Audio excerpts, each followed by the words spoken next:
Check. Testing 1 2 1 2. Check. What's up, everybody? What's up, everybody? Welcome to the Shannon Show. Today is Wednesday, April 22nd. The time is 8:50. 8:50. I had to sit here and figure out how to get my thing was acting up. Good old StreamYard. Hope everybody's doing all right. Today the weather is what's the weather? The weather is not 22 degrees. Wait a minute. Wait, the weather is 72 degrees. That's warm. So the other day it was a real cold winter again. I tell you, the weather here is like cold, hot. It can't make up its mind. But when May finally start rolling around, I think it'll get better. Hey, Kim, what's up? What's going on? Mm-hmm. Yeah, hey, what's up, Colsons? Yeah, what's up, yo, what's up? So Kim is speaking. Hey, Shannon. Colsons, hey, yo, what's up, big dog? Not much, Colson. Appreciate y'all coming in tonight. So y'all coming in, I appreciate y'all hit that like button. Yeah, getting in here late, so I had to do a little running, and then I finally got in here. I figured I need to get my stream in. Boom, boom, boom, boom, boom. So hope y'all doing all right. Hey, Colson, I see you got another chase. You lucked up and got a shredder chase from the Teenage Mutant Ninja Turtles Thrill Joys. Mm-hmm.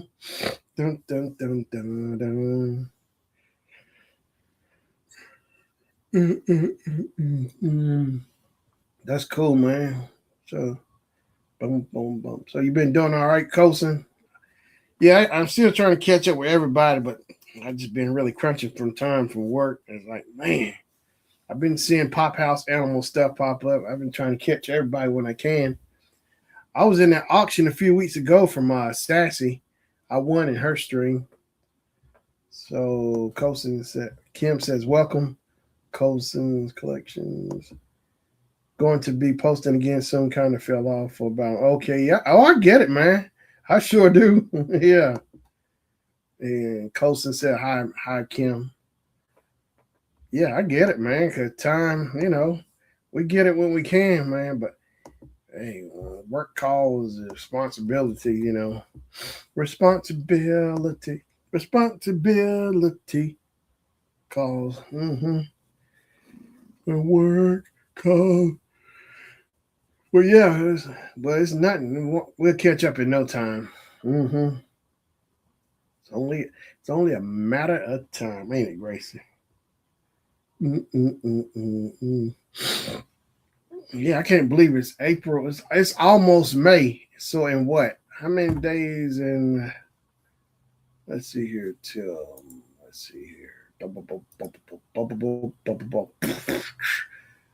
So next week is the last week for May. So April 30th. May 1st roll right in here on a Friday. Oh man, that's crazy. Mm-hmm.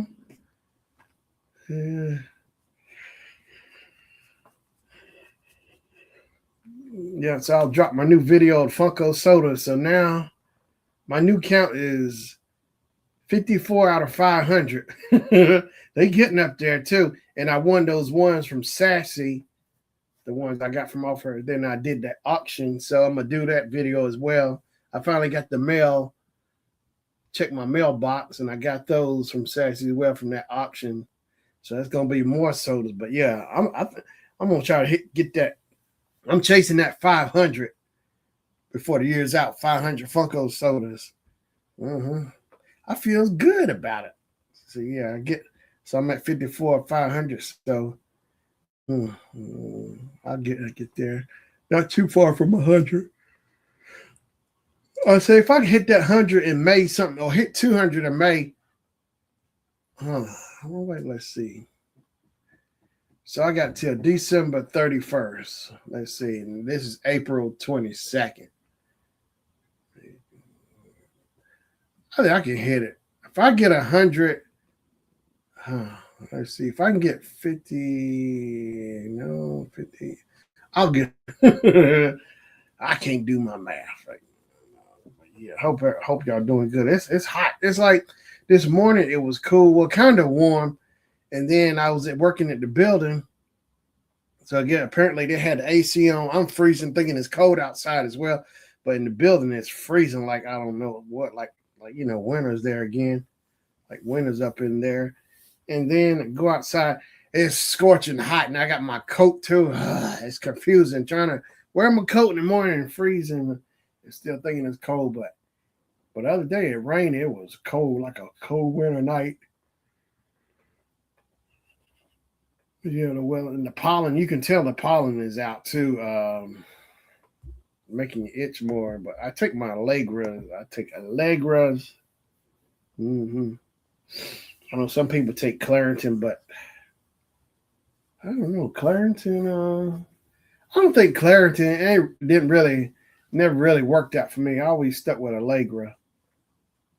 Or I will get the CVS version of it, which is all right, but I just like the actual name brand Allegra. I tell you, I think I was in 12th grade. I remember when I was in high school in the pollen. Oh my gosh. I remember getting ready to go home or something. No, I had to leave. I remember I had to leave school in the middle of school. I was almost close to the last period of school or whatever, a class, but I had to tell the teacher, look, I got to go home. I got to roll out because I gotten sick. I think it was all because of that pollen.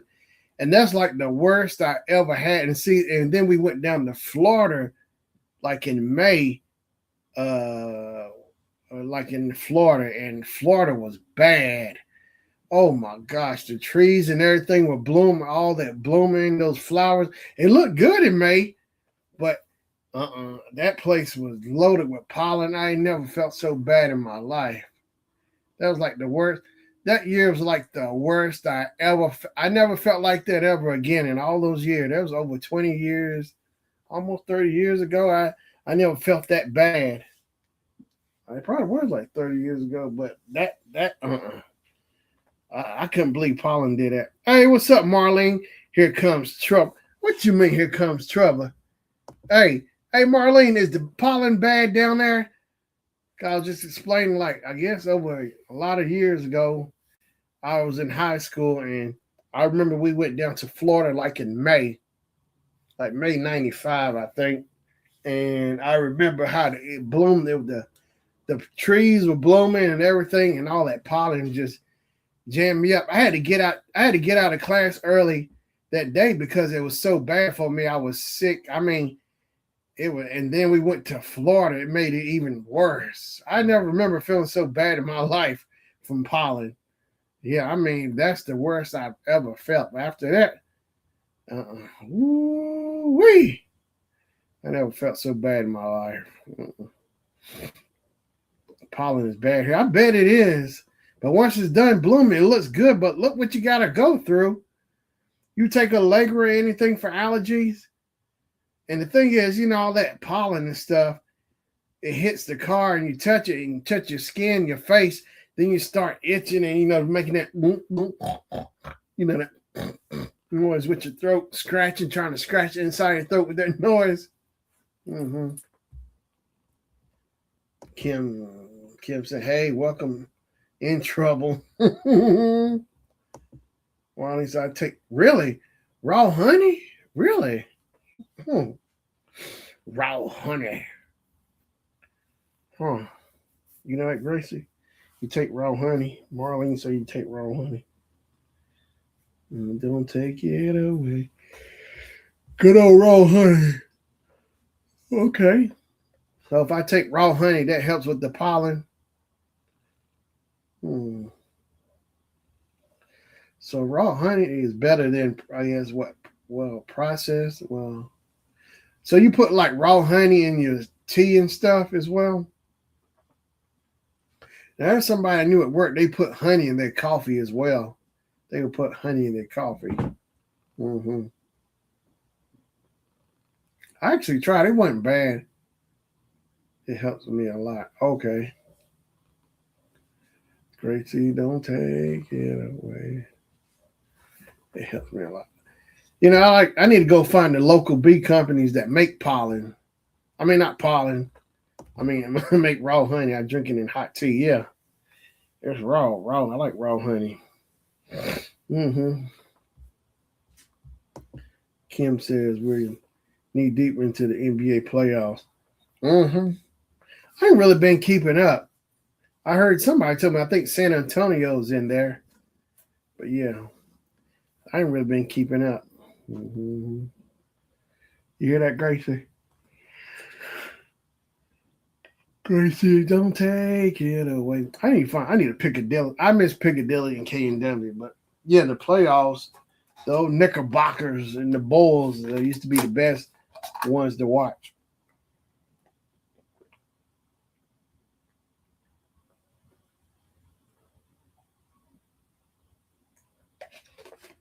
Don't take it away, Gracie. You decided that walk knee deep in the playoffs. Mm-hmm. Ooh-wee. Pollen. So what's the coolest it gets down your way, Marlene? The weather. Like the lower 80s, lower 70s, like especially in the spring and summertime, it dropped down to like in the 70s or so. Greasy, don't take. I miss Golden Corral. All hours closed. Oh, okay. Yeah, I miss Golden Corral. Well, it might be actually one open around here. The one that was closest by me, it was closed, and it closed during the when the pandemic kicked in. It ended up shutting down. And then maybe a couple few years ago, it kind of burnt, kind of caught on fire or whatever. And then they tore the whole thing down. So I haven't seen them replace it with anything yet. I don't think that building the area. Don't take it away. Golden Corral. Last time I've been to Golden Corral like 2 or 3 years ago. No, maybe like 4 years ago. Marlene says it's okay. It drops in the high 60s. Okay. I remember me and my mom we went down to Florida and visit, and it was like around 91. No, 90. No, 91. Summer 91. I remember it was so hot in Florida. I remember us down there at the laundromat washing our clothes and using the laundromat to dryer. I couldn't believe how hot it was. It was so hot on the inside, but it was so hot on the outside, like July. Good gosh, it was like a double whammy of heat. Heat from the dryer and heat from the outside. That was bad. Yeah, that was bad. Bad. Ooh-wee. It's hot. So, Well, last time I've been down that way was like 2016. Yeah, we was down there. Hey, is Busch Gardens still open down there? Down there, Marlene? Busch Gardens. Busch Gardens. The summer I stay in. I bet you do, because they got a swap shop down there too. The swap shops. Cause I remember going to the swap shop. It was in Fort Lauderdale, I think. Yes, it is. Okay. Mm-hmm. Okay. I thought so. Busch Gardens. Kind of there's one in Virginia as well. Busch Gardens. But yeah, I remember first hearing about the swap shop. We went to this one. I'm actually going to the Busch Gardens next. What? Look at you. Busch. I wonder which one is better. The one down there or the one in Virginia. I only been to the one in Virginia. Busch Gardens. Mm-hmm. Yeah, the last time I was Busch Gardens, I was in the 8th grade. Yep, field trip from class.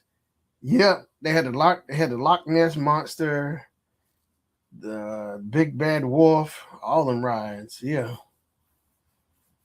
The hell, I was Busch Gardens. Last time I've been to Busch Gardens, but yeah. Busch Gardens. I'll keep holding on. Busch Gardens. Mine's home been okay. Yeah, that's the only one I know down there. But I know one in Virginia. And like King's Dominion is in Dimension. We have fancy shows now at ours. Oh, okay. I remember years ago, my older cousin was telling me New Edition was going to be at Carowinds. You ever been to Carowinds? They were talking about Carowinds. New Edition was going to be at Carowinds. It seemed like they had a lot of better group acts. I think they used to come out at Carowinds or I don't know Busch Gardens, but not Busch Gardens, but King's Dominion. There's King's Dominion, Busch Gardens. That's in Virginia. Carowinds, I guess, is more like the lower part of North Carolina before you hit South Carolina. I guess Carowinds, but yeah, Busch Gardens, Carowinds, King's Dominion. Oh, and Six Flags. Mm-hmm. Oh, you never heard of it? Okay. But yeah, King's Dominion. I only went to King's Dominion one time. I was like in the third grade, I think. Yeah. Yeah. King's Dominion is another place to go. They still open. King's Dominion, Busch Gardens, Six Flags. I know it's Six Flags over Georgia. That's the one we went to years ago when I was little. Yes. Six Flags. I don't think it's one in down your way. Busch. Yeah, Busch Gardens. The only thing about them roller coasters, I can never be the first one on the front of the ride. I still never got managed that. There's always somebody in a hurry to be the first one to be on the first seat in the ride, I like that rush. I still can do it. It don't bother me like eat food or whatever, let my stomach, digest my food go down. That I never had trouble with that with my food and stuff with rides. Eat and ride. I don't think my mom, she couldn't do it. She'd get sick. I guess the motion sickness, but it don't bother me. Kim says King's Dominion was cool. I enjoyed Busch Gardens. Oh, you like Busch Gardens better? Yeah, okay. Busch Gardens. Yeah, Busch Gardens was fun. Sure was. Marlene says, I just go for the fireworks and tell you, Michelle. Oh, okay. Oh, you don't do roller coasters? Hey, roller coasters, best thing. Well, I like, me, I'm a speed demon, speed junkie. I will try on the craziest and fastest thing I can at the amusement park. Busch Gardens. I remember we was in Virginia. I guess back in the 80s, we was in Virginia at a hotel. I remember I kept seeing those commercials for Busch Gardens. I got excited. I remember seeing the big bad wolf or whatever. The next thing I knew, we was leaving from the hotel. We were heading home. Next thing I know, it was my dad. I see he was driving. Next thing I know, we heading to Busch Gardens. I was like, oh man. And I remember how excited I was about the commercial. And so we ended up going to Busch Gardens. I remember riding the Loch Ness Monster, all of that stuff. No roller coaster for you? Yeah. Yeah, I still do it like the tilt-a twirl, like at the fair and stuff. The tilt-a twirl, it just goes around. That's the thing I ride. I get on a roller coaster. I can ride the Ferris wheel. Yeah, those same feelings I still had when I used to ride all the time when we go to the fair. The Himalayas, all of that. Or wasn't the Himalayas? It was it wasn't the Himalayas. It was what was not Himalayas. It was another name for it. The Blazing something, but Himalayas or whatever. Yeah, it was fast. But yeah, and people always get those stuffed animals, and they got those water rides too. People love going to water rides.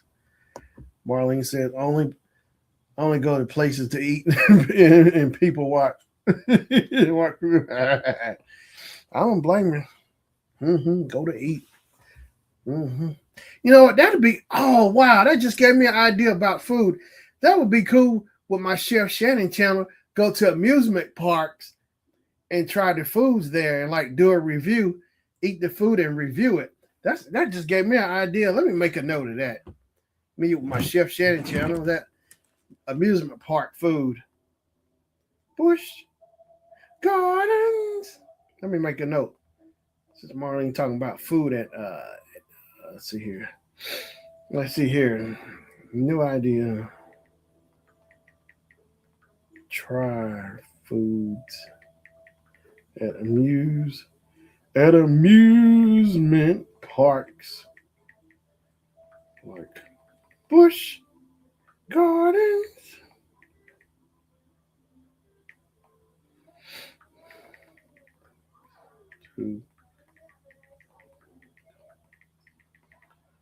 I'm gonna date this for today's date, the 22nd. All right, I made a note. Yeah, I'm gonna go looking around for food trucks around here, local food trucks. I think it'd be cool have my apron and my Chef Shannon hat on, and at the trucks, do the videos and stuff, doing a test. Yeah, I plan on finding food trucks like I did when the pandemic came through. Me and Jennifer riding around going to food trucks. I think it'd be cool to do it again and get the food and do a taste test in the car and stuff. Because I remember Kim watched it and Cynthia she said that food looked good. Those tacos, that truck I call it Super Tacos. I need to get back now and do an actual video for my Chef Shannon channel. The Super Tacos, his stuff is good. Those steak asadas. Oh my gosh, they big too. I get like 2 or 3 of them. But yeah, local food truck. I don't know how many barbecue trucks I've seen now. Trucks with ribs and brisket, chicken. Oh, and I need to get the Garcia's his hot dog truck. He got some of the best hot dogs I've had. I know Sam's and heard Costco. I know at Sam's you can get those big hot dogs like they serve at the hot dog stand. They're real big one, big plump, them big long and big plump when you cook them. Those are really good. I haven't had them in a couple of years, but I know I got some time for gravy and gave him some. Contact the food truck. Oh, you know what? That's a good idea. Contact the food truck owners and get an interview too. Yeah, that's a good idea. Let me screenshot that. Don't you take it. Let's see here. Print screen. Don't you take your love. You decided. Got it. Screenshot. Yeah, that's a good idea, Marlene. Yeah, I can talk to someone. Yeah, for my food channel, and like do a little quick interview or whatever while I'm taste testing the food or whatever, asking questions about the food. Yeah, that's a good idea. Blend interviews with the food channel. Yeah, make them a guest or whatever. Figure out go around and figure out who I want to talk to. Cause I got a couple of places I want to go to and do food reviews with. Now that I got my cooking channel situated, I got a video. I got to get it edited. I already got it shot. Hey, Marlene, I think it's a good idea to do like you do.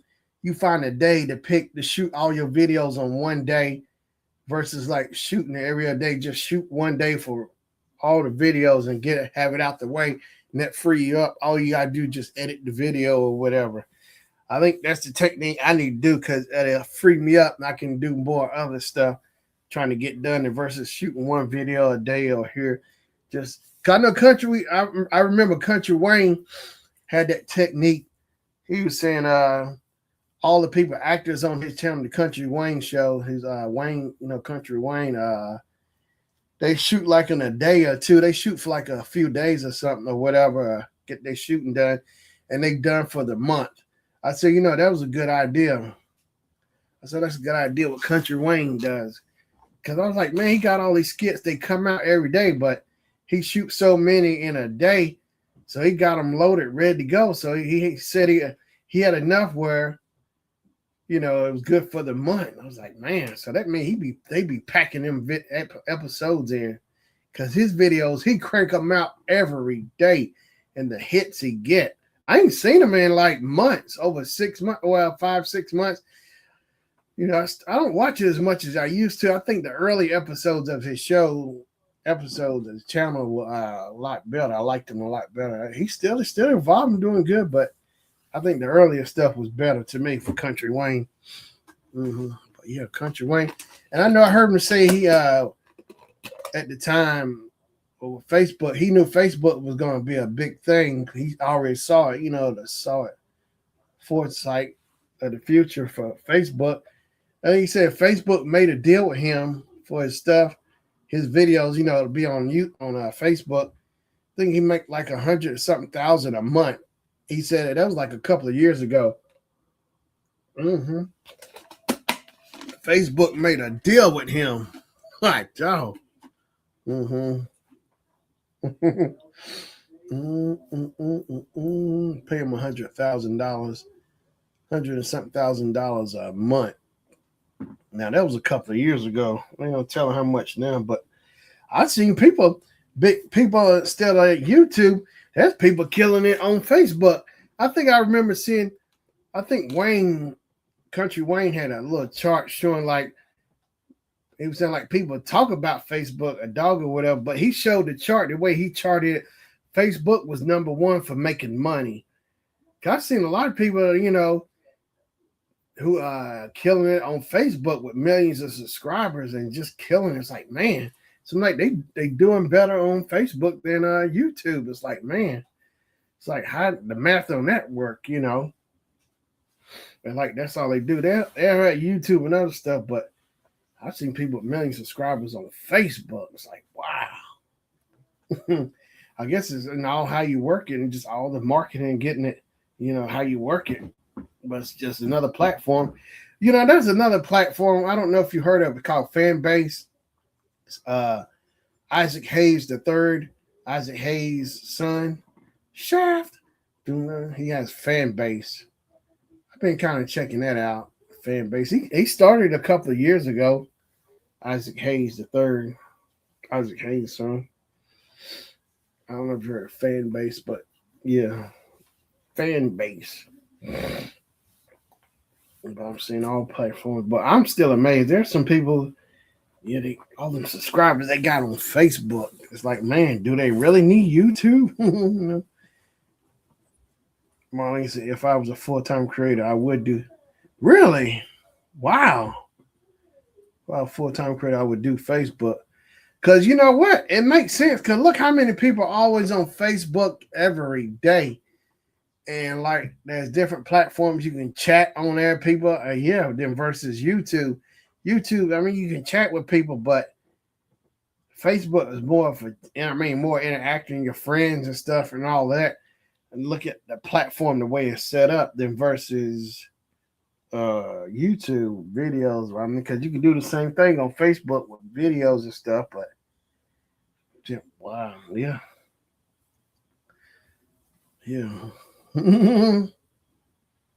Wow, if you're a full-time creator, I would do Facebook. That's crazy. Yeah, that's crazy. No, I'm crazy. I'm crazy for Facebook. But Facebook is more interactive. I don't have time. Yeah, that's true. More people, because I remember in the beginning with Facebook, before all this crazy stuff, I think I joined Facebook like back in 06, 07. Yeah, I was like, Facebook. And I remember hearing this young kid, he had to be like middle school. So I was like back in 06, he was talking about he had Facebook. I'm like, wow, he got Facebook all that. When Facebook was fun, I hadn't messed with Instagram, and not at that time. I don't think I heard of Instagram at that time. But Facebook was fun and just exciting. I remember my cousin was like one of the first ones, made friends, friend requests and stuff. It was fun. It really was. I mean, I remember I really enjoyed Facebook. Even Twitter before it came X, I remember I enjoyed Twitter. Twitter was fun in the beginning. It really was. I mean, I used to be on Twitter all the time and Facebook when it was just exciting. And now compared to what it is now, I really don't even mess with Twitter now. X, I don't. And like on Facebook now, I kind of just be on there like here and there. But, like somebody at work kind of pointed out months ago, they said they felt so free after removing Facebook off of their phone. And like removing it. And like only time they'll check it like they'll check it once in a while here and there or something, but it's not on their phone. And I kind of follow it. I said, that gave me an idea because now I'm not even on Facebook like I used to. I cut way back. I go on there just like for a little bit, just to check a few little things, like 5-10 minutes. Then I'm off of there. It just, I feel relieved of it too. I don't miss it. I go and check and see some things, but it's still the same stuff. But I'm not on there like I used to. I cut way back. I think that might have freed me up. Yeah, okay. I deleted my Facebook. Yeah, that's all. In the beginning, it was fun, but now it's always just constant drama. Yeah, like now I kind of go in there and check, like, see if anybody, family, friends, see if make sure everything's okay. Like they might see if they'll post anything, but after that, and I use it like for thrill joy, but I still go in there for a little bit. But after that, I just I get off. But it don't. I don't miss it. I really don't. I feel more free from after free from work. Made that suggestion about deleting it off his phone and stuff. I was like, that's a good idea. It's like a chain has been broken. Because that freed up more time I can use it to be more productive, versus just trying to hang out on Facebook. But I've seen people on Facebook where they constantly change. Somebody told me one time, somebody had a friend, they constantly change their profile picture over. Oh my god, I ain't that dedicated to Facebook. I am not like that. But for some people, in a source of entertainment, if they had nothing else to do, they go on there, which I get. I see the memes and stuff too, but so for me, it cut into my productive time when I'm at home, getting stuff done. It just feel free from being from it to own it. Yep. I want to be free. I think that's what Queen say. I want to be free. Yeah, Facebook and Twitter. Twitter used to be fun. Even Instagram, because I joined Instagram like back in 2013, 13. It was fun. I mean, I still actually enjoy Instagram because it's a lot of cool stuff on there. I enjoy. I find interesting. Like I feel a lot of people got those Instagram accounts where they do like throwback like 80s accounts showing like stuff from the 80s, interactive like video games. So there's a lot of cool stuff I see on Instagram that I like. I'm actually still really into Instagram. I really love Instagram. Yeah, I sure do. It's good old Instagram. I want to be free. But yeah, Instagram is fun to interact, but oh yeah. But yeah, it's like but well, I'm here now. All right, Marlene, I appreciate you coming on. I gotta catch up with you more, but yeah, I've been still following your technique about the videos, getting my videos, the 24-hour thing. I have stuck to that since that day I talked to you. You told me that like back in August or September. I have stuck to that 24-hour getting the video up. My video, I've been. They see May is almost here, so June, July. So it's pretty much close to May. So June, July. So in July, it'll be almost a year since I stuck to my technique. Yeah, since I got serious and rolling with my videos. Almost consistent for a whole year, actual year. The versus me not having no schedule. The way compared to all them other years, I never really had no schedule. I would do my videos, I would put it up. So the second I shot the video, after I was done, I would hurry up and upload it. But this technique is way better. Way better. I like it much better. I wish I had started this technique a couple of years ago and see where I would have been at now. Yeah. So Kim says, take care, Marlene. Marlene says, take care, Kim. And she says, good. Yeah. Yeah, I've stuck to it. I sure have, regardless of like days of work, coming home, whatever. I still stick to it. Yeah. Actually, because I don't like that feeling of what if I let up and not stick to it. Oh, I can't. That really bothers me. Because I don't want that to happen. Because it's like a habit. You start one little thing, then maybe if I do it, I try. I just go ahead and do it. I don't even like thinking like that. Marlene says, by July I will be. All right, that's cool. You will have that channel monetized. Good deal. Yeah, congratulations on that, Marlene, because you put that work in every day, that's for sure. Hot dog, you put it in. You and Gio, I see Pandy pops up. Yeah, thanks. Yes, I appreciate it so much. I gotta see that Michael movie. I gotta see Mario Galaxy movie, but I gotta see Michael. Somebody at work was telling me they sent reviews. It wasn't no good, of course, but it don't matter. I still want to see it. Michael's nephew, Jafar. Mm-hmm. Jafar Jackson. Mm-hmm. I want to get my hands on the movie buckets because one of the movie buckets is like Michael's hat, and the other bucket is a 10 bucket. So I want to get my hands on those, and plus the Mario Galaxy Yoshi is a popcorn bucket. Dun, dun, dun, dun, dun. Burn it up, the fantasy on Hot Street. Burning it up. Dun, dun, dun. That good old Facebooks. Boom, boom, boom, boom. Facebook. I like Chef Rush. I watch him. I follow him on YouTube. His whole channel is based. He has some long form videos, but his channel is based. He's switching. All his videos are shorts.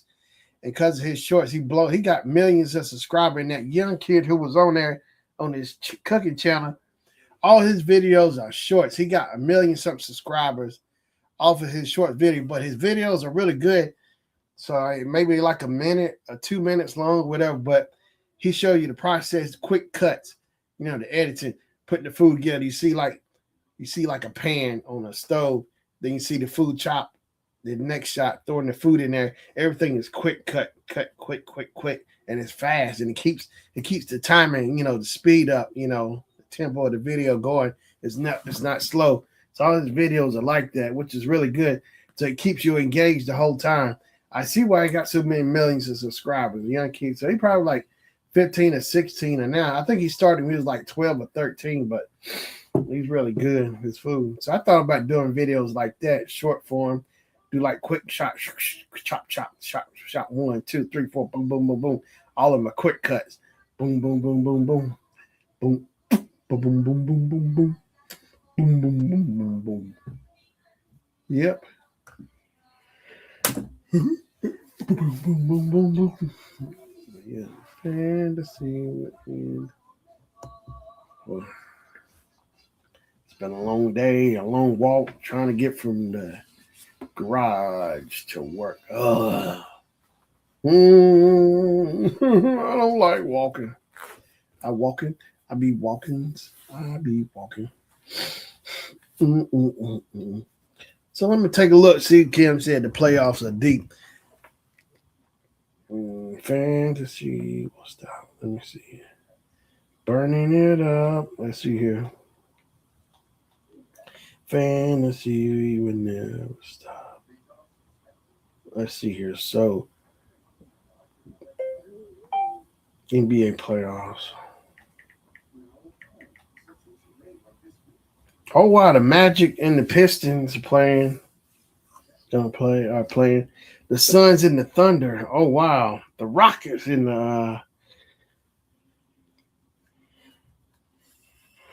Fantasy. Oh wow. Celtics and the Sixers. Oh wow.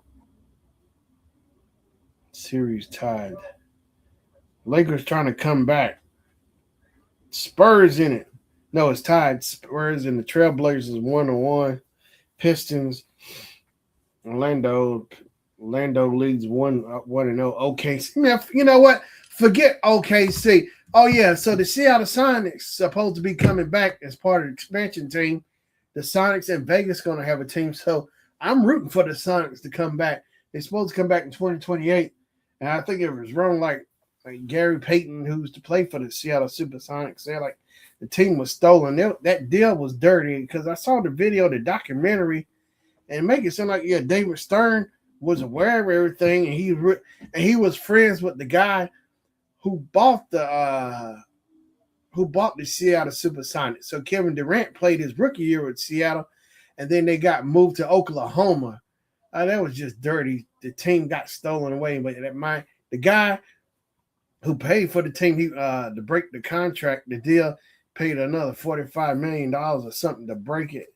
So now, and the thing was they could never get the Key Arena renovated, get the money. So the Starbucks guy, Howard Schultz, had bought the Sonics back in 2001 or whatever, And so I think like Gary Payton pointed out, he was trying to treat like the Sonics, the team, the way he did his coffee business, the same, trying to use that same model to run the Seattle Supersonics. He said it didn't work. He didn't like it, But, so when the Seattle Supersonics come back in 2028, I can't wait. I want to see the Seattle Supersonics give it to OKC. Those going to be all revenge games. Ooh, anytime the OKC step foot back in Seattle. And the guy who sold the Sonics to that guy, Howard Schultz sold it to that guy. I guess he better not show his face, him or the guy who bought the Sonics. Better not show their face. I actually Googled it, said, are these guys, both of them or whatever, are they banned from Seattle? It never did say no, they're not banned, but I guarantee you, they better not show their face because fans are still mad at them. Now, the guy, Howard Schultz, who owned the Starbucks, said he saw a kid with a Seattle Supersonics jersey on or something and said it just made him sad. And I was reading it. He said he'd never after that he didn't want to deal with no more basketball teams because he realized it was a mistake. And I read a thing where it said David Stern admit he regret doing that, letting the Sonics go to OKC to Oklahoma. It said like in a 2011 interview, because the Sonics left like in 2008, 2009 or whatever. I thought it was dirty to do Seattle like that. It's been 18 years now. But like Gary Payton is like one of the spokesmen, representing for the Sonics. And, he said they're going to come back. So now it's like all the buyers or whatever, they trying to get all the get everything worked out, So they got 2 more years.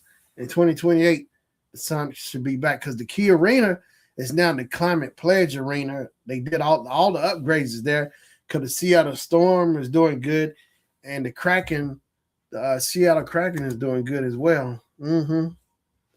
So yes, they doing good. Burning it up. Yeah. Well, I'm telling you, it's gonna be a good thing for Seattle. They deserve it too. So Seattle won like a NBA championship back in '79, and look at all that history, 40 years of history, and they just up and rolled out. Like look at the Baltimore Colts. They rolled out and went to Indianapolis Colts. Sure did, but I don't care about that. But I know I really cared about. I actually like those Seattle Supersonics. It was Sean Kemp and Gary Payton because I remember that '96 series with the Bulls, 72-0 or whatever series, the Bulls. That was like the best Bulls team, that 96 team, because that series, the Bulls and the Sonics. That was like that's. I still go back and look at those clips of watching them play because it's really memorable. Like Gary Payton matched up against Michael Jordan. It's like, oh my gosh.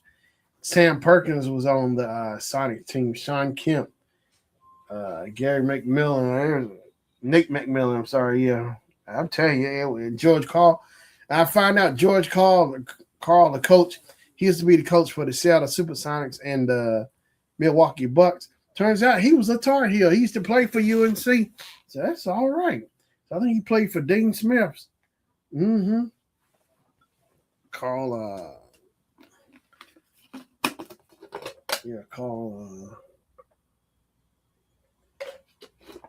George Carl. Mm-hmm. But yeah, good. I wouldn't mind going to that Space Needle and see up by Seattle. It's not too far from like down the road from Seattle is where the headquarters for Funko is as well. So it's a lot of cool stuff. I knew somebody at work I talked to said they like that they rolled that Space Needle in Seattle, and plus too up by that way, not too far from Seattle, somewhere the TV show Twin Peaks was filmed out up there, Everest or wherever. Sure was up in Washington State. Burning it up. But yeah, I can't wait. I'm excited for Seattle. Just like the excitement. I never felt this excited about an NBA team, Yeah, the Sonics. I don't know. I always kind of like the Sonics. I like the old players like Tom Chambers. I found out, Dennis Johnson and that raggedy Boston Celtic. God rest his soul now. But he actually played for Seattle Supersonics before he went to Boston. So I actually kind of like him better as a all right now. Kim's all right now. Mm-hmm. But yeah, Dennis Johnson. I actually kind of like him better as a Seattle Supersonic than Boston Celtic. Ugh. And the New York Knicks. The only time the Knicks won championships was like back in 71, 72 or something with Phil Jackson. That's the only championships the Knicks ever won was with Phil Jackson. So Phil Jackson got 2 rings as a player, and the rest of his rings are as a coach. So Phil Jackson is like the most winningest coach. Yeah, he got rings as a player and a coach. You can't beat that. Mm-hmm. Yeah, good old Phil Jackson. Yeah. So I've been all week and last week looking at old clips of the Bulls and the Pacers, those old playoff games. Because I remember my mom back in the 90s, we at home, I knew it was playoff time because you hear them Knicks and the Bulls. Knicks and the Bulls and the Pacers, but the Knicks and the Bulls talking about how dirty the Knicks would do the Bulls with Michael Jordan and all that. Oh, Patrick Ewing, he wasn't that dirty, really dirty like John Starks and that big head Anthony Mason. I didn't like his head. I didn't like Anthony Mason. He was dirty. And I didn't like Charles Oakley, too. Charles Oakley, he was a good defensive player, rebounder, but he was dirty. Charles Oakley was dirty. I didn't like him. He originally started out with the Bulls with Michael Jordan and Scottie Pippen. He kind of took Scottie Pippen under his wing when he was with the Bulls. Then he got traded to the Knicks. I think that's when he really went bad, Charles Barkley. I mean, not Charles Barkley, Charles Oakley, but I don't care from now. Actually, Ewing was like only player I really liked. Hubie Davis was cool on there. Hubie Davis. Yeah, as far as the old school Knicks from the 90s, 80s, and 90s. Mm-hmm. Patrick Ewing, because Patrick Ewing played for Georgetown. He played for John Thompson. Mm-hmm. I think he did win with Georgetown while he was playing. He played all 4 years. Michael left his junior year from UNC. He didn't go out his senior year. And it's crazy too. Michael he left his junior year. He made the draft. He was 3rd pick in the 84 draft, but no, he's too busy being on the Olympic team. He ain't got time to be hanging out looking at no draft for the Bulls, the 3rd pick overall in the 84 draft, because he's too busy training with Bobby Knight on the 84 Olympics team, which he killed it. He sure did. It's crazy if you go back and look at that footage. As Michael, a college player, playing on the USA team, he was killing it. Just looking at those old highlights, Michael was bad then. Mm-hmm. Michael. As a matter of fact, I was watching this old video. I got a VHS of Michael Jordan Come Fly With Me. and you see at the beginning Michael in the gym just shooting around. Then you start hearing the narration of the story coming. Michael said he was 5'8". Michael said he was 5'8" his freshman year in high school, and then say like 5'11" his sophomore year, so he grew 3 more inches. And the coach cut him because there was a lot of other players, they were just taller and some other things. But I know people booed that coach, but that was a learning experience for Michael. It's because of that made Michael more even determined to get on that team. And lo and behold, that summer, the summer of his sophomore year in high school, he sprouted up a couple more inches. He was like 6'4". So when he came back his junior year, he was killing it, because he grew taller. He grew over the summer. He grew even more. So he was 6'4". You can actually go back and see the footage on YouTube, seeing Michael dunking in high school. I said I could imagine how cool those games were back in the day, seeing Michael at I can't remember the high school, Langston or whatever, his high school he went to back in North Carolina. But it was his older brother Larry. He used to beat up on Michael because Michael said if he could beat his older brother, he could beat anybody. Now his older brother Larry was a basketball player too. He was like 5'8", but he could dunk too. Because you can see the footage. There's a footage where you see Michael and his older brother in a video on the news or something. Michael said his older brother is the real Air Jordan. He was always imitating his big brother. So Michael got all that from his older brother, Larry. The way he dunked everything. The name Air Jordan. His brother's the real Air Jordan, Larry Jordan. It's crazy how Michael, I think his dad was like 5'10", but Michael, nobody was like at 6 feet or taller in the family, but Michael was the only one. So that shows you no matter where you are at, if there's like something like say God has something that was meant for you, if it's meant for you, it is meant for you. It's like look at Michael, and like how he said he started out at 5'8" his freshman year, and then his sophomore year he was 5'11", and then over the summer hit that growth spurt, he was 6'4". So that shows you like it don't matter about the genes. You can have a family pool like mom and dad can be like 5'2", but the child can be just as tall or short. That's crazy the way the genes work. But also at the same time, it's God. He can override all that. Say, bam, he already got this program. This is what you're gonna do right here. Boom, boom, boom. So that the family genes don't matter. This is what I say do. And God has control over that. Show you God has control over everything. And Michael's family is real short, but he's the tallest one in the family. So that show you that was his God-given talent, It is crazy. And then Dean Smith said when Michael came to Carolina, he said Michael, he really developed and matured. He even grew a couple of more inches when he's in Carolina. So he must have grew like 2 more inches because he's 6'6", Michael Jordan. Yeah, it's crazy how. And a lot of these basketball players, they'll tell you, like, look at Dennis Rodman. I think when he graduated from high school, he was like 5'11". Dennis, he was 5'11". He was working at the airport. Yeah, this story, he was working at the airport as a cleaning janitor or something, whatever it was. And then he said all of a sudden, he got this crazy growth spurt, Now he ended up playing basketball, Scottie Pippen was the same way. He was like 5'11".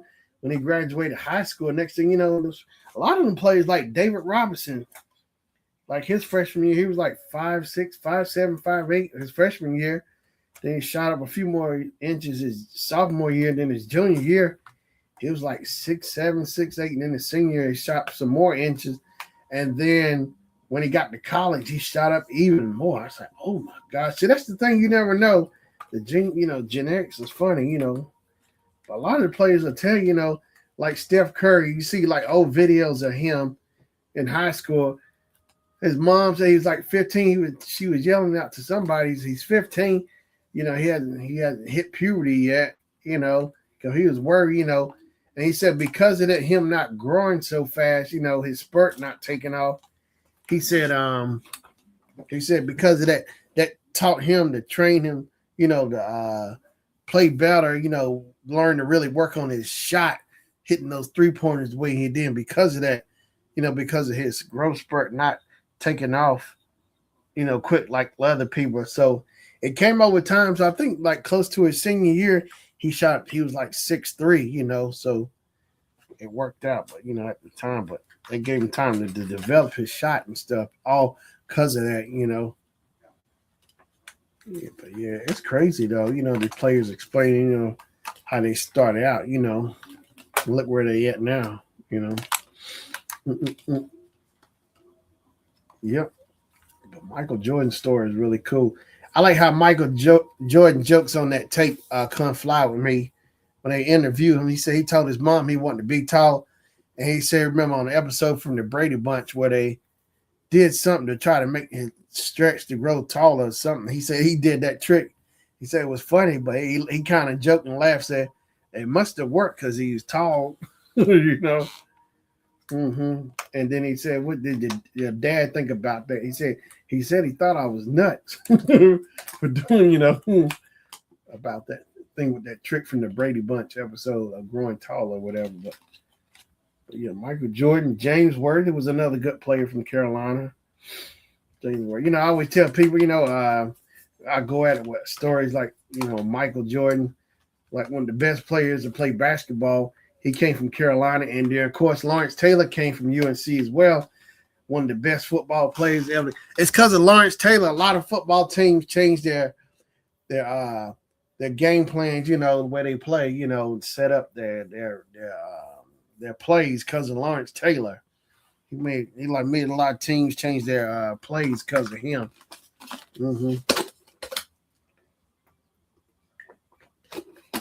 Yeah, Michael Air Jordan. Mm-hmm. Michael Air Jordan.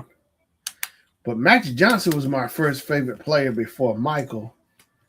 Magic. Mm-hmm. Magic Johnson. It was Magic. I still like Magic. Yeah. I still go back and look at old highlights. Matter of fact, what I've been hung up on the last week or so was Hakeem Olajuwon. I've been looking at other players in center, but I said, why haven't I been looking at Hakeem Olajuwon? Because I remember Hakeem back in the 80s when I was growing up. It was Magic Johnson and the Lakers and the Celtics and the Rockets. And I remember Hakeem Olajuwon. It wasn't Hakeem. It was Akeem, but he put the H back on it. It was Hakeem Olajuwon, the name. And I know my mama liked Olajuwon. She would say his name. I didn't know how to say it, but Hakeem was bad. Even his younger years as a rookie, he was killing it. But yeah, Hakeem was one of the baddest centers. I got to give it to Hakeem. He was definitely the quickest center out of anybody I ever seen back in the 80s and 90s. Nobody was in his trick moves, they call it the dream shake, the way he would shake those other centers.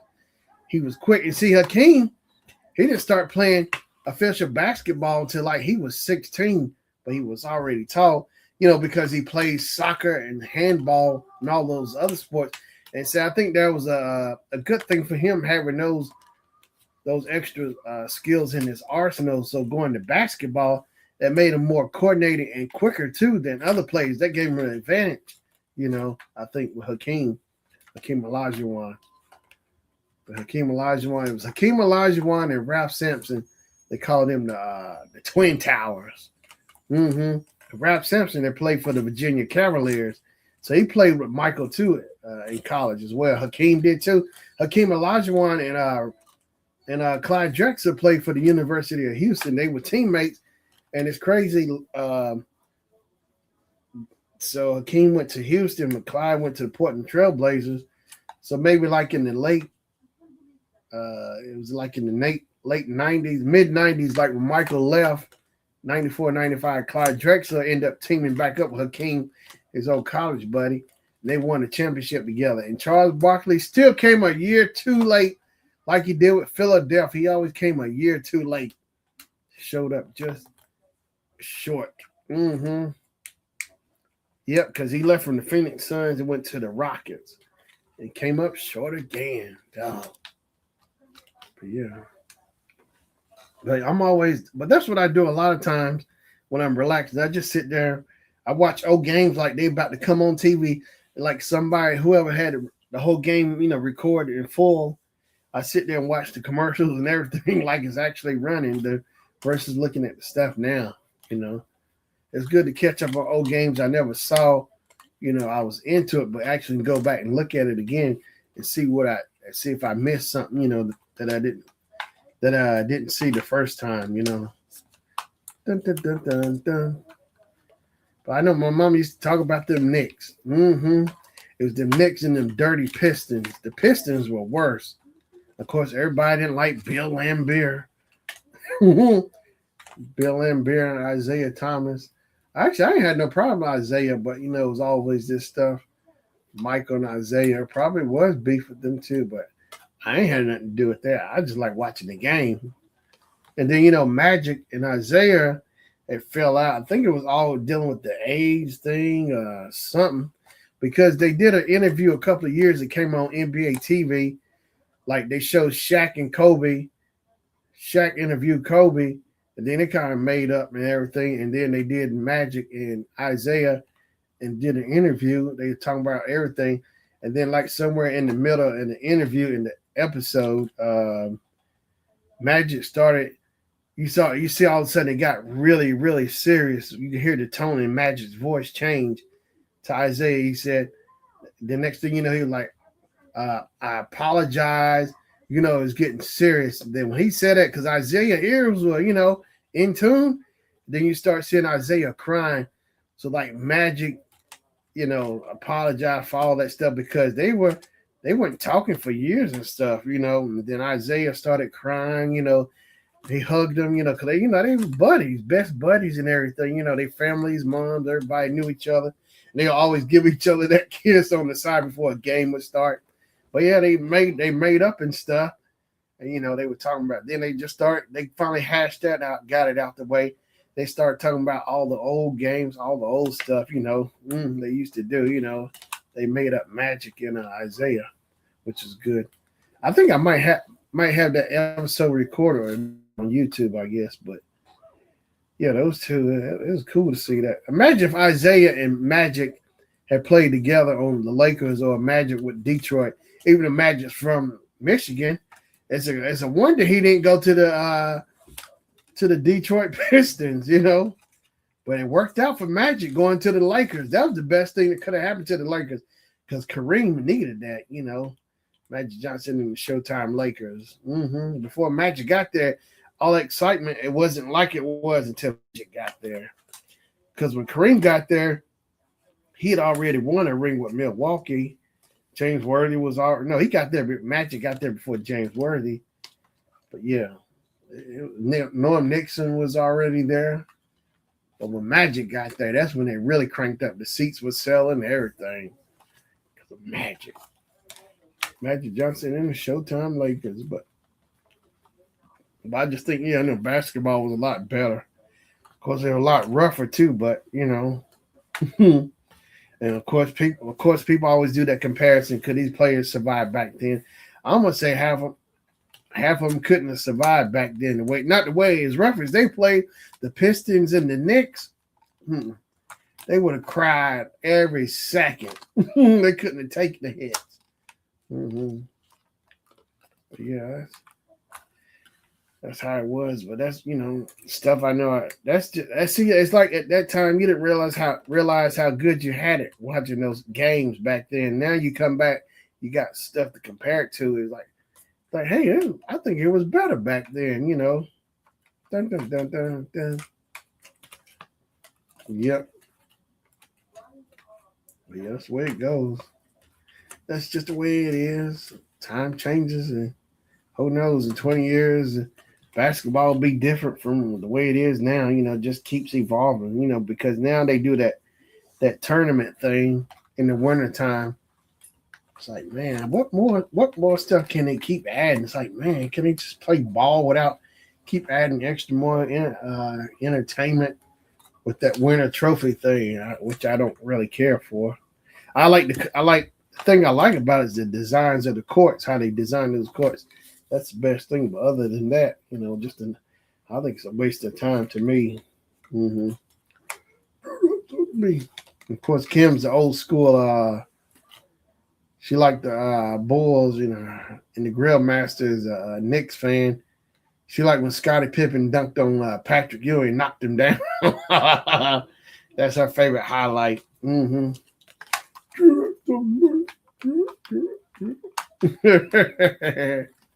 Scottie Pippen. Yep. Who's Johnny? Who's Johnny? And of course Larry Bird. I didn't actually liking him to like the early '90s. I actually started liking old Larry Bird, but not in the beginning. And I still didn't like Dennis Johnson. I didn't actually, here's where I can tell how times has changed. I didn't like Danny Ainge when he was. I don't think my mama didn't like Danny Ainge either when Danny Ainge was with the Celtics. Oh, I couldn't stand him. Oh, I didn't like him or Kevin McHale. I didn't like the way his shoulders looked, his arms. I didn't like Kevin McHale. He always looked hairy. He had too much hair on his arm or something. I don't know. I was always seeing all that hair under there, like he had afros on his arms. Kevin McHale. But I didn't realize after they weren't players, I actually liked them two better as coaches. When Danny Ainge was a coach for the Phoenix Suns, I was like, man, I remember when I was like, it was it was a different feeling. I actually liked it better. It's like, man, he ain't so bad after all. When I saw him as a coach then versus as a player, and then when I saw Kevin McHale as a coach for the Minnesota Timberwolves, it's like, man, I actually like Kevin McHale now, but I didn't like him as a Celtic player. It's like, man, learning to the difference, between a player and coach. I like them better as coaches than players, So I actually like Kevin McHale. Mm-hmm. Him and Danny Ainge. But when they were Celtic, Now, I didn't have no problem. Actually, I didn't have no problem with Robert Parrish. I don't know why, but I never had no problem with Robert Parrish. I just know he was tall, but he was cheap. But he seemed actually all right, Robert Parrish. There's some of the other Celtics, but Kevin McHale and Larry Bird, I don't know why. Mm-hmm. Like Michael Jordan said, Bird wasn't the most athletic, but he had a real high basketball IQ. So like he would like kind of tug your shirt and pull it like to distract. He had different ways of getting around, but Larry Bird, he could dunk. It wasn't the most athletic or cool like the other players, but he could dunk. He could do all the basics, pass, all of that. He wasn't the most athletic, but he would still get it done. Larry Bird, so Bird wasn't bad at all. And Magic talked about how him and Bird weren't friends. They didn't get along, especially like in college with that 79 game Michigan State versus Indiana State. But he said the turning point was like back in '87 when they had to shoot that commercial for Converse. Magic came to French Lick, Indiana. Mom said I still don't like Danny Ainge. Yeah, I don't know what about Danny Ainge. He just the name Danny Ainge. His name alone I don't like. Let alone the person, but yeah, Danny Ainge. Mm-hmm. But yeah, when he became a coach, he was cool then. Mm-hmm.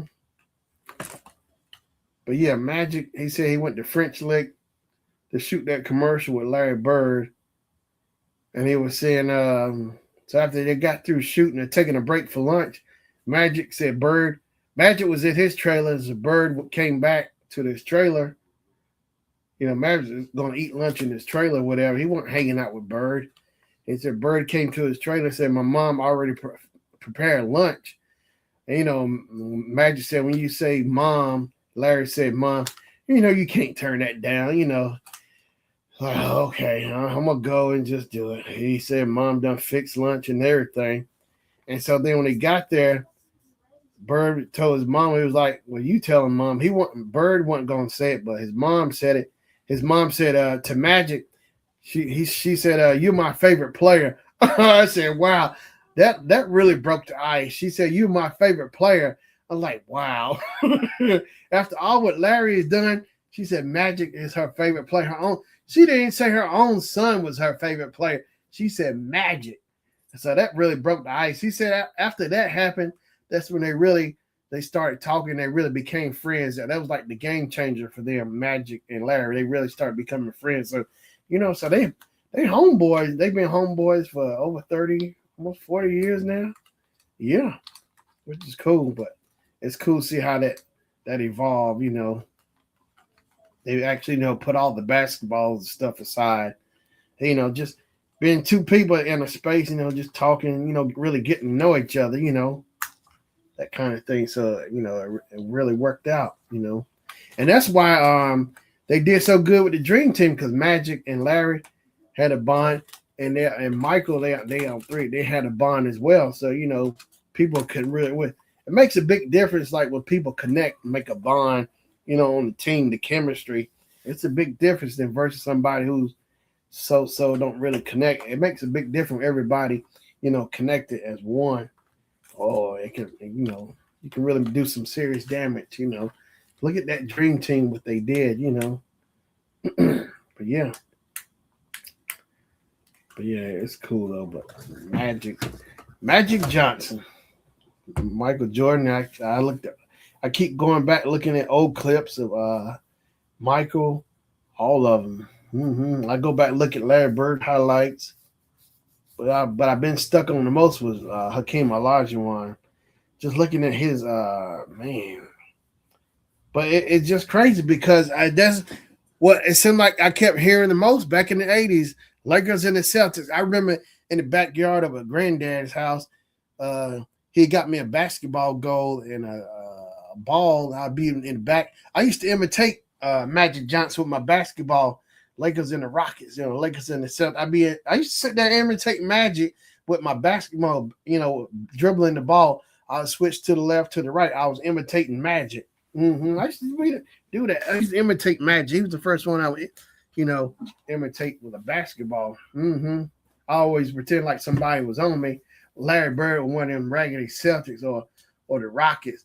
I pretend somebody was on me and I would shoot the ball, in the backyard with granddaddy's. Yeah. Yeah, I would stay up there during the summer. Yeah, my mom would take me and my dad would come and get me and take me back home on the weekend or whatever. I stayed days up there with him, So that's where it started for me and him. My dad was watching the Lakers. We'll catch them on Friday, like school would get out, whatever. Because like the ball game would come on that Friday or whatever.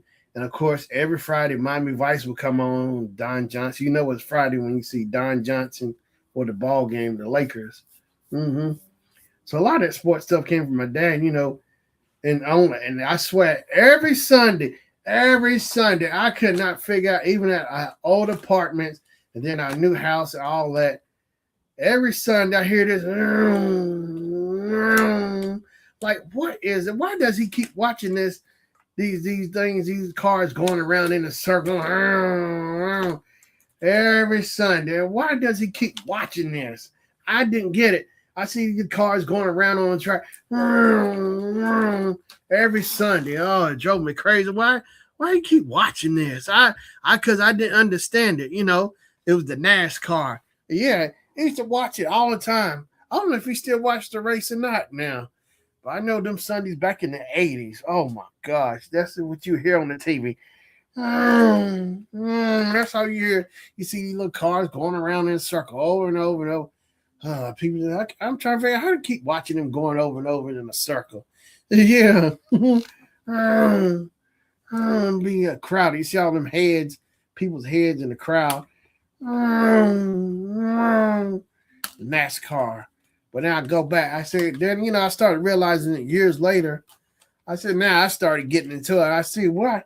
Now I kind of have a better connection, understanding, but I just didn't get it. I just know I kept hearing all those cars going by. I was like, what? It didn't make sense to me. I was like in the first, second grade, third grade, I guess, when I hearing that TV on the race. He put the race on Sundays. But yeah, I don't know if he still watches the race or not. I need to ask him to see if he still. I don't know if he still watches the race. Does he still watch the race, Mama? He probably don't have time to probably don't even watch it. I know he'll watch the ball game and put that game on Carolina or the playoffs. My Uncle Daryl watches they'll watch the playoffs. My uncles will watch the playoffs too. Yeah, they watch them basketball games. Oh, sometime, but yeah, back in the 80s, he used to watch it. Every Sunday it seemed like Hearing these cars in the living room, hearing over and over and over. Oh, I couldn't take it. Mm-hmm. What's that? Kim put smoke.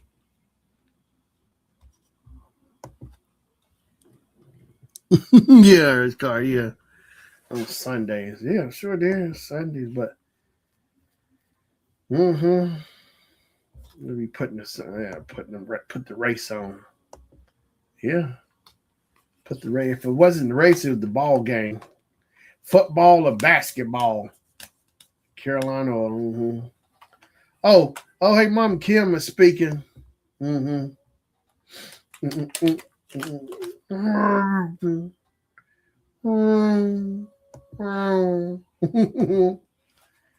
yeah, it was Sunday. That was fun. And I also remember too, now it's coming back to me. Oh, my mom speaking. She speak back to Kim. I remember on Sundays, my mom would hook it up on Sundays. It seemed like she would do pot roasts on Sundays. She had that crock pot, or she would do it in the oven or whatever. Or she would put she would do her hands in the oven on Sundays, you know. I think that's why I do my channel, my cooking channel. I release my videos on Sunday. It's because of that memory. Yeah, my mama doing like the cooking, like I mean she cook every day, but like them pot roasts and stuff, she would do like on a Sunday or the hands or something. She might do it on a Sunday. The memory I associate. I think that's why I do my channel videos on Sundays because of that, you know. Because I think I actually want to do a video where I'm doing a pot roast or something. That's what I think. Yeah, it makes me think of her doing that. I think that's why I do put my videos out on Sundays because of her doing that. My mama, yeah. Yeah, she hook up them pot roasts. She put the little potatoes in there or whatever. She do them Cornish hens too. Them Cornish hens are good as she still cook those Cornish hens, I think, especially like for Thanksgiving time. She do like two. I think my mama put them on a stand or something. They would cook on a stand or something. I think the Cornish hens. But she do them Cornish hens. But yeah, she hook them up. She hooked the turkey up, all of that, the chicken.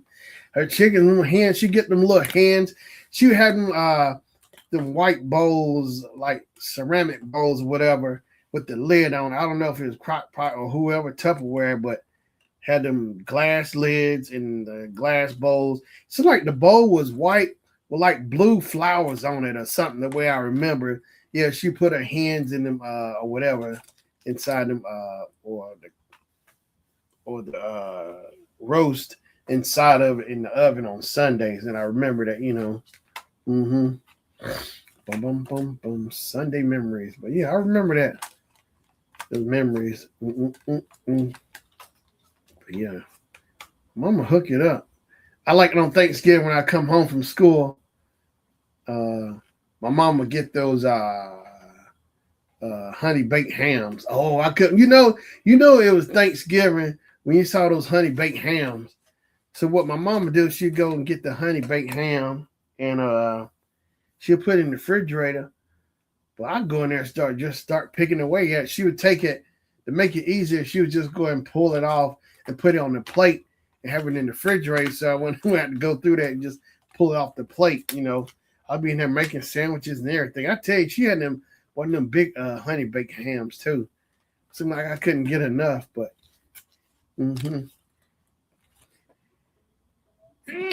excuse me. But yeah, the honey baked hams are good. You know, it's Thanksgiving. I think she would make chitlins. Grandma would make chitlins. My mom would cook pies and stuff too. Grandma too. My aunts, they make pies. Yeah. Yeah, you know, it's Thanksgiving too. Grandma in the kitchen. You coming over there, coming by. Ooh, it stink. Oh, Grandma. Because I think she had 2 sinks at the house, at the newer house. I think that kitchen, that sink had 2 sinks that were split. She, had filled up one side. I think clean with the chitlins, and the other side. I think she would use the other side to clean them and wash them. And the chitlins were on one side. Yeah, it had to be 2 sinks. So one side to hold them, the other one clean it. She'd sit there and have her glasses on. Like I think she has some other stuff on the pots or whatever, pans on the stove. over there because the stove was like behind the sink over there. Like if you go in the kitchen, coming in the house, if you're going through straight through, the sink would be on the left and the stove is on the right. The grandma would be over there. She have her glasses on sometimes, like she might have them kind of down or something. You see she over there working hard cleaning them chitlins. Grandma cleaning them chitlins. But when I tell you what, the house would stink. But because my uncles, they would come over, or my mom would come over there. Once she was done cleaning them, it, she have them in that big old pot too, cooking. And couldn't wait for them to be done, finish cooking. Yeah. But yeah, it was some fun. I had a lot of fun Thanksgivings and Christmas. I wish I could find that picture. We was back at our old apartment. It had to be Christmas 80, because that's where I got the Superman, and my mama was playing with it, and I had my other toys. I see Grandma and Granddaddy in the picture too. I think Grandma is actually holding my Superman too. My mom, it had to be my mom, because my mom was the only one who was taking pictures. I didn't know how to take no pictures. My dad, he didn't take none. It was my mama. She was a photographer and the video camera person. It was my mama was taking out. I think that's where that come from. Her taking pictures and videos. It come from her. It just comes natural for me. But she's the one taking pictures, and Grandma did it too. Grandma would take pictures with Polaroid. I don't know if Grandma ever had a Super 8 camera or anything, but she had plenty of Polaroids, because I got one of her Polaroids. She had Polaroids, and she would also do tape recording too. And I remember I got Grandma's tapes. She used to play this like we was in elementary school, middle school. She would take this tape. She had recorded. Huh? Oh yeah, remember me talking about that? Yeah, she had a tape recording of us when we was babies. She would play it back and let us hear it. And you can hear me there pulling my mama's hair. You can hear her fussing at me as babies. Yeah, we were up there crying. Grandma got it. I need to find that tape, see if I can find that tape, because I got all her audio tapes. I need to go and dig through, see if I can find it. But yeah, she said, see where that come from too, from Grandma too, recording stuff. Audio recording. Yeah. My mama do it, yeah, but Grandma do it too, all the audio recording. Because I got Grandma's audio cassette player to play and record. I think she got it from Sears or something. And I remember I was like 10 years old. We went to the family reunion in Miami, and I know she let me borrow her cassette player. I think I broke it because I guess maybe I was pushing the buttons too fast. I remember it was exciting, with cassettes. I was learning how to use a cassette player, put a blank tape in and record and stuff. I think I must have broke it because it wasn't working right. So she fixed it, but she never said nothing to me. So I remember finding it at her house. I got that tape recording. I think I got the box too and everything, because I remember that memory of Grandma letting me borrow her tape recorder. But yeah, I don't think Grandma had any Super 8s, not that I was ever aware of. But I know she took pictures though. Polaroid was like the main thing back then, I guess the 50s and the 60s. Polaroid, but and probably in Kodak too. Kodak and Polaroid, but yep, it was fun though. So, I always tell people at work, that's why I always enjoy taking pictures, getting those moments, of the family reunions, birthdays, Thanksgivings and Christmas. I'm glad I got it with my folks and family and folks, my folks and Grandma for Christmas and stuff. I got it. I need to finish transferring all that stuff over, my mini DV tapes over to the hard drive. I got the recorder. I hooked my VCR with the mini DV player on it so I can finish transferring over to the computer. I got video footage of my teacher, Mr. Richardson, from school, starting back from when I got that recorder. I got that mini DV recorder back in camcorder back in like December 2001. So I first started getting footage of my teacher, Mr. Richardson, like February 2002. I mean, I just really started going crazy with that camera. I got stacks and stacks of tape. There's like a few tapes I can't find. I got to go back to the old house and find. But I pretty much got all my tapes here. You see all my little cousins, they all growed up now, but they on there.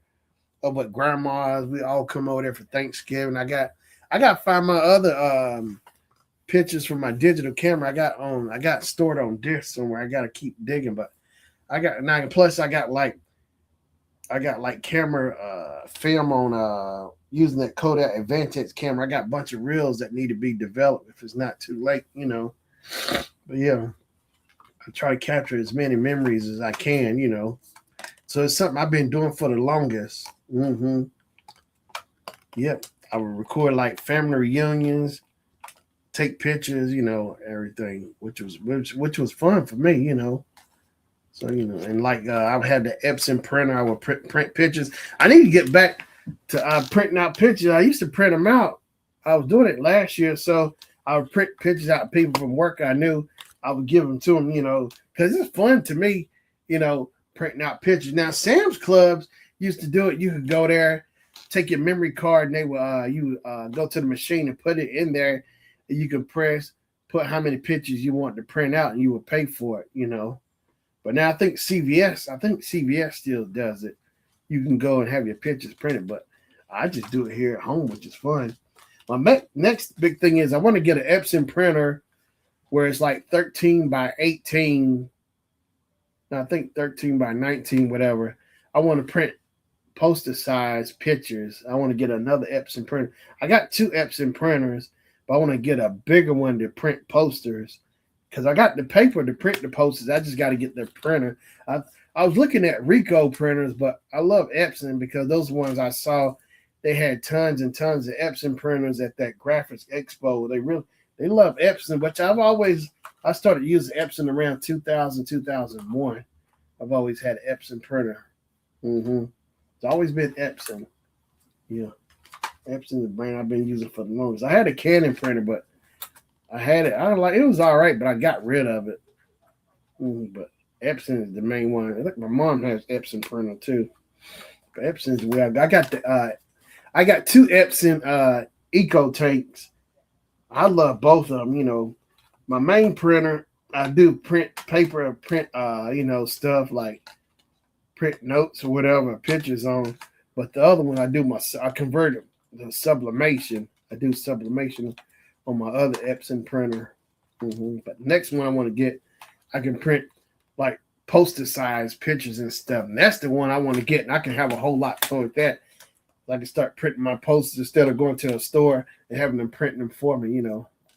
And then, you know, I want to get a bigger Epson printer where you can really roll off big posters like 27 by 36, whatever, movie poster size.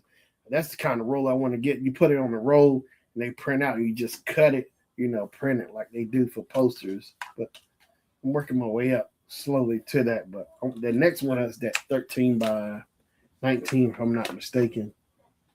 You know, and that's another thing too. I was telling somebody, I finally got it straightened out. Of course, RGB, red, green, blue. You see on your computer screen when the light that's on your screen, that's RGB. Anything you see, any colors is red, green, blue. But when you print out on the computer, it's CYMK,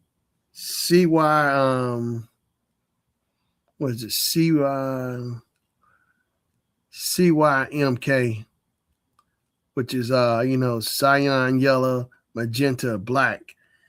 So that's when, like, printing banners and stuff, that's the color. I know it threw me off. It took me a while to figure this out a few summers ago because I was trying to print this poster out and give it to a friend, a farewell poster. So when I was looking at the screen, the colors were a lot brighter. I couldn't figure out why the red and blue was so much brighter because he was a Buffaloes fan. So I made like a Buffalo poster and I said farewell to him with his face on it. And I had the Buffaloes logo, Buffalo Bills logo on there. And the colors, I made a sunburst, the blue and red, and it looked good. But when I kept going to print it out on those 4x6s, trying to make little mini posters, it kept throwing me. Why does the color look so much dull on here, but it's bright on the screen? And when I finally made that connection with it, from a graphic artist who explained that, I said, "Oh, so when it comes to print, everything is in CMK, and so what you see on the screen is not going to be exactly what you see on the paper. So whatever that printer colors are, that's CMYMK. That's the exact color you're going to get. Learn and understand that. Oh my gosh, it's a whole nother ball game. They say like banners and posters, but I was watching videos on that with the CYMK. You can actually the colors that you're going to actually print out on. You actually can go in there like Photoshop settings as RGB, RBG, RGB. There's also CYMK. You can switch it to that setting. So when you look at those, switch it to that, you can actually see the actual colors that are on the screen will be the same exact colors you'll see when printing out. So it'll match up the versus that RGB color profile. You know, if you switch it to the CYMK profile, you know, it took me a while to understand that. When I caught on to it, I said, "Oh, I get it." But yeah, there's a lot, you know, when it comes to the world of, you know, graphics or printing and stuff. But I understand how that works, you know. Mm-mm-mm. But it's fun though. Mm-mm-mm. But yep. But yeah, there's just so much stuff out there. It's like, man, I tell people I try to learn something new all the time, every day, stay active. You know, I'm always reading and looking up stuff, you know, to stay active, you know, learning. Mm-hmm.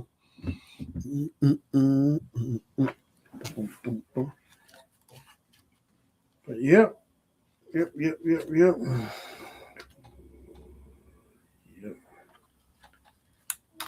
Yeah. A few more days and I'll be off. It's the fire convention. We work. It's the fire FDIC convention. Mm-hmm. It's a big one. The big shiny red fire trucks coming through. They constantly keep polishing them big old trucks with, and that stuff they spray is really high concentrated. It's like, man, so strong, you know.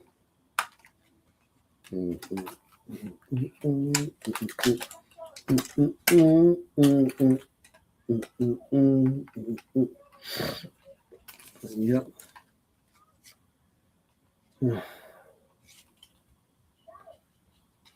I'm trying to think. Slowing down. So Kim, you rooting for the Knicks? I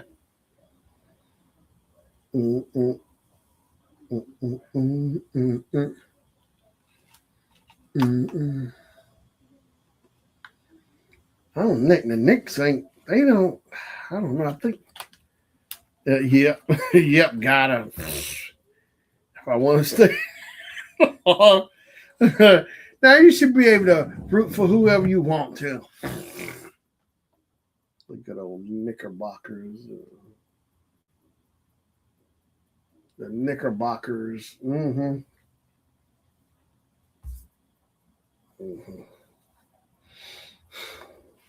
I don't know. I like the Spurs though. I like what you call it, that tall center for the Spurs, because Buddy at work likes the Spurs. But oh wow, Atlanta Hawks in us. Wow. Mm-hmm. Cleveland Cavaliers. Oh, boy, everybody trying to win, want to win now. It's a magical moment in the city lights. We all working no play. To be determined. NBA Finals.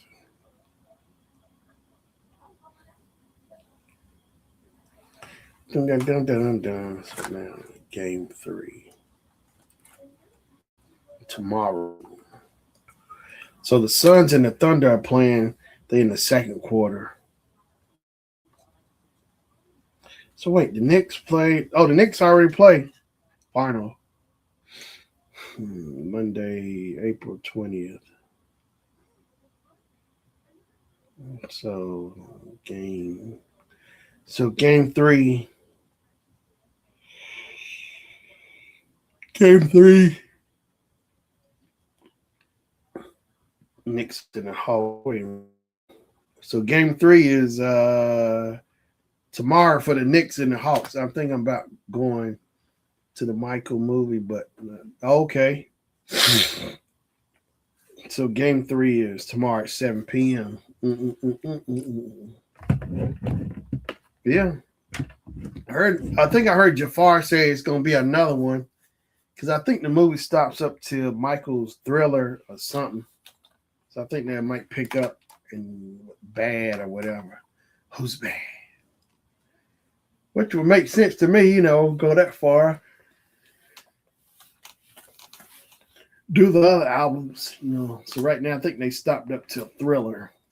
Thriller. Jafar Jackson, he's Jermaine Jackson's son. And you can kind of see it like when he smiles, his face, the way his cheek or something, it reminds you of Jermaine's face too. You can tell he's Jermaine's son. Mm-hmm. Mm-hmm.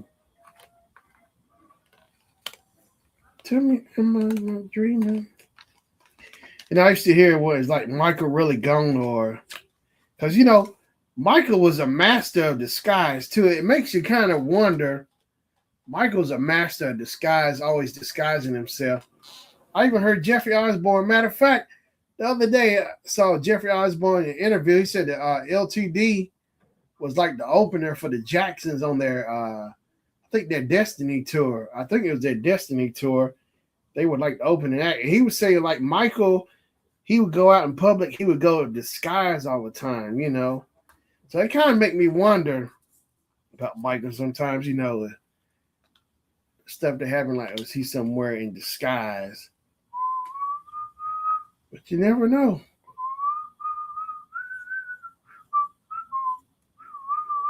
Michael Jackson. It's Michael. Thriller night. I know I saw it last year on YouTube. They actually, the official Michael Jackson video Thriller, they put it in 4K. It looks really good. They put Thriller in 4K and Bad in 4K. I don't think they made upgraded the other videos, but Thriller in 4K looks really good. I mean, I'm really impressed. No, and they put Beat It in 4K as well. Wow, you really can see that video now. It's like you go back and look at the original from the 80s, like, oh my gosh, is this what we was actually looking at back in the 80s? But back then, it looked good to us, the videos, the color, resolution. There wasn't no HD back. Could you imagine HD being back in the 80s or whatever? Back in the early 80s and 70s? Man, that would have been mind-blowing. Mind-blowing. Yep. Looks good to me now. Yeah. Looks good to me now. Yeah. But yeah, 4K. Everything's been upgraded. 4K. Now I know I told Gravy, 8K is like the most I've seen because I think on the new Max with Final Cut, you can import up to 8K. But he was telling me the other day, Black Magic now got up to, I think, 12K cameras. Oh my gosh, 12K, let alone 8K now. The highest I shoot is 4K, and that looks really good. But he's 8K, and then there's 12K. Black Magic 12K cameras. Oh my gosh, I know it's a pretty penny for that. Black Magic 12K camera. I wouldn't make it. Let's see, Black Magic.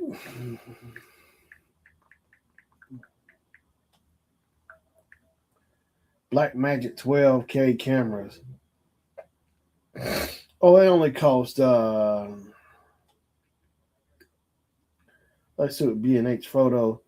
It only costs $5,495 for a 12K camera. Man, I wouldn't even know what to do with 12K. Mm-hmm. But I think Final Cut can handle it. I know. I think I see up to 8K. Final Cut can handle up to 8K. Yeah, 5K, 8K. One. I think 8K is the highest I've seen it handle. 5K Final Cut Pro, but 12K, good. You realize at that, because I'm shooting with 4K and I'm burning up my external hard drives. I got like 4 terabytes. 8K would just burn them, easily burn through. I couldn't even imagine. I see what 4K does, but 8K? People, I don't know how many people, because there's some still using DVD and Blu-ray. DVD and Blu-ray. It's like the changing of the guard. It was the reels, and then came VHS, Betamax, VHS, and then the changing of the guard again. It became Blu-ray and HDVD, and now the changing of the guard again. Now you still see some get DVD, Blu-ray, and 4K packages. Now I see more packages, Blu-ray and 4K, or 4K by itself, or Blu-ray by itself. Yep. So it's like that favorite movie you like look at Star Wars. Star Wars went from film at home, like VHS to DVD. And then they went from VHS like back in 97. And then they upgraded, changed up again. They went to DVD, the trilogy. They kept releasing that. Then they went back and re-released it again in Blu-ray. I remember I bought it and I sold it.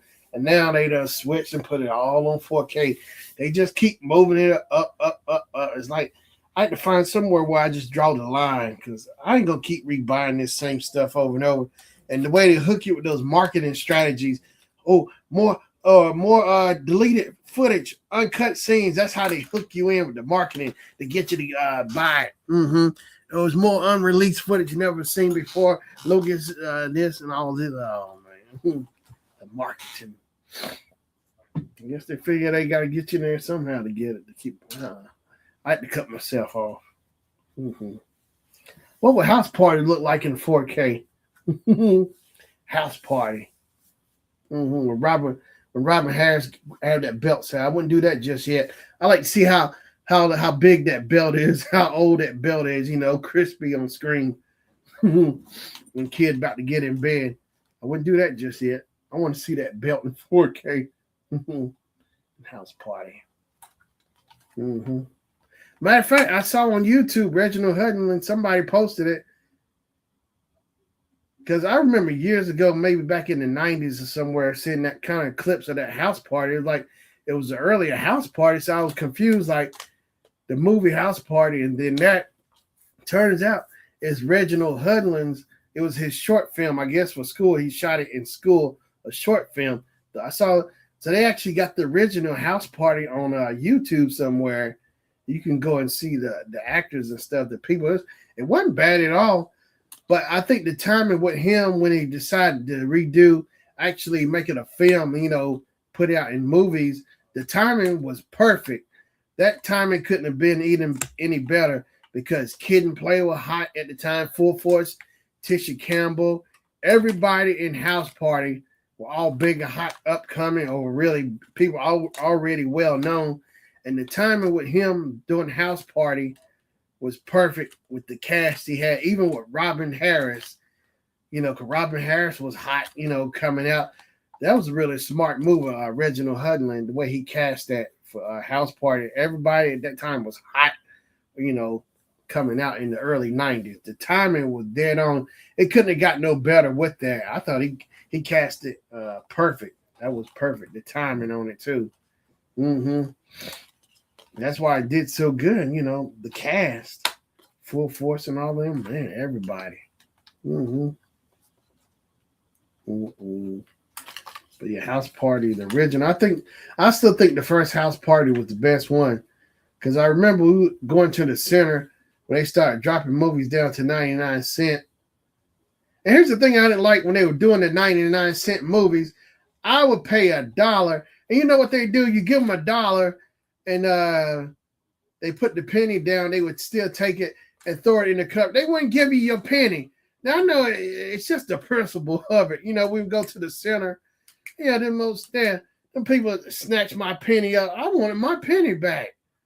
I'm paying $1. Then we give $1, and they would just take it and put it in a cup. Like they didn't think about, did you want your change? Man, they figured because it's a penny. Oh, I used to hate that with the 99-cent movie. You pay $1, they want to keep your penny, man. Hey man, that's my penny. I work hard for that too, every bit of. Keeping my penny for them 99-cent movies. Yeah, at the center they started dropping down to 99 cents. But I remember House Party being over at the center. Yeah, I miss that center. Now it's like they turned into like an art store or something. Because in the beginning it was a center, a movie theater, and then later on, after like the early 90s or so, it became a surplus store. So I think it was a church. Well, Yorktown became a church, but the center became a surplus store or whatever. And then later on years when I went back home, it was a recycling place or something like that. And now it's just a craft store. They sell crafts and stuff. It's like, man, I can't believe all the changes that building has gone through. It's like, you know, the center. The center where it was at, you either go to the center or Yorktown, but I really love the center. Yeah, and I really like the old history about the center. The original center movie theater used to be downtown. They end up moving it in the shopping center and stuff. Yeah, it's crazy, like the history. But seeing those old pictures of the center just bring a lot of memories back. And I remember my mom paid for the summer. Me and my cousin, we went go see like summer movies. Kids like for something in school to do summer stuff. Go see summer movies over there. We saw like Raggedy Ann and Andy, Snoopy Goes to Camp, and all that. And I saw I think I was telling somebody at work the other day about that. So Snoopy Goes to Camp, Raggedy Ann and Andy, and I think the little match girl was on there too. The little match girl was in that playlist, that reel, you know, that in the movies, you know, one right after the other in that lineup. I think the little match girl, because I think it had to be at the movies for, you know, for the summer program. The little match girl. I thought it was kind of sad though, you know. but Raggedy Ann and Andy and Snoopy Goes to Camp. They would show a movie every week over there at the center for the summer. It was crazy how many kids all signed up to go on that movie trip to see these movies over at the center.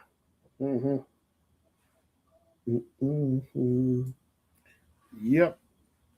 Don't take it away. But yeah, it was fun memories over at the center. Yep. Well, I think I'm gonna get off of here because I'm starting to slow down again. I'm starting to slow down. Yeah, I don't know how I'm holding up right now. Yeah, I think I'm gonna get off of here. Hopefully, I think next week will be more relaxed, and I can get on here on time around 7:00 for next week.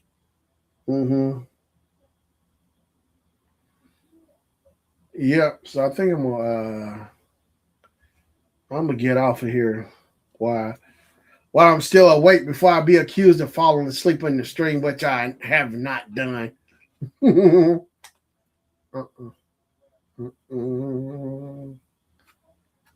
yeah, so I'm get off here. So I appreciate Kim, my mama, Marlene coming in today on here on the stream. But yeah, I think I might reformat my stream or something. I've been trying to figure out some stuff, how I'm gonna redo it.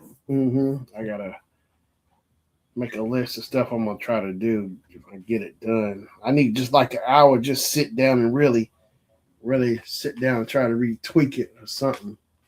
Yeah.